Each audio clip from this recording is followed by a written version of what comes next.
एक जगह राम कथा चल रही थी। पवन पुत्र हनुमान संयोग से वहीं से गुजर रहे थे। उनका मन हुआ कथा सुनने का, तो वो भेष बदलकर गांव वालों के साथ बैठ के राम कथा सुनने लगे। कथावाचक ने कहा, जब हनुमान जी अशोक वाटिका पहुंचे तो वहां हर तरफ पेड़ लगे थे और पेड़ों पर सफेद फूल खिले हुए थे। मां सीता एक पेड़ के नीचे बैठी सिसक रही थी। इतना सुनते ही हनुमान जी, जो गांव वालों के भेष में थे, वो उठ खड़े हुए और बोले, कथावाचक जी, प्रसंग तो आप सही सुना रहे हैं, लेकिन वहां पर फूल सफेद नहीं लाल रंग के थे। यह सुनकर कथावाचक ने कहा, नहीं, फूल सफेद रंग के ही थे, बैठ जाओ।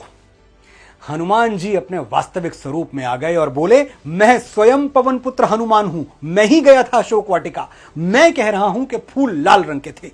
कथावाचक ने फिर उन्हें प्रणाम किया और बोले, महावीर, वहां फूल सफेद ही थे। अब हनुमान जी बहुत आहत हो गए। उन्हें अच्छी तरह से याद था कि फूल लाल रंग के थे। हनुमान जी तुरंत भगवान श्री राम के पास पहुंचे, उनसे कहा, प्रभु, वो कथावाचक बता रहा है कि अशोक वाटिका में फूल सफेद रंग के थे, जबकि फूल तो लाल रंग के थे। मैंने देखा था, मैं वहां था। श्री राम मुस्कुराए और बोले, हनुमान, फूल सफेद रंग के ही थे। अब हनुमान जी को बड़ा गुस्सा आया। वो कॉन्फिडेंट थे कि फूल लाल रंग के थे। उन्होंने कहा, अरे आपको क्या पता भगवान, आप तो वहां थे ही नहीं। मैं माता सीता से पूछता हूं, वो थी वहां। हनुमान जी माता सीता के पास गए। माता सीता पूरी बात सुनकर मुस्कुराई और बोली, हनुमान, अशोक वाटिका में जो फूल थे वो सफेद रंग के ही थे। अब हनुमान जी एकदम बेचैन हो गए।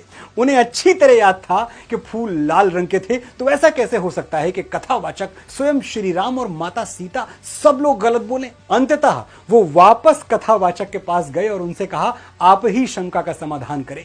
कथावाचक ने कहा, मेरे पूज्य बजरंगबली, अशोक वाटिका में फूल सफेद रंग के ही थे, लेकिन अपनी माता जगत जननी मां सीता को वहां यातना में, कष्ट में देखकर आपकी आंखों में क्रोध से रक्त उतर आया था, इसीलिए आपको सफेद फूल भी लाल दिखाई दे रहा था। तो जीवन के फूल न सफेद रंग के होते हैं न लाल रंग के, वो उसी रंग के होते हैं जिस दृष्टि से आप उन्हें देखते हैं।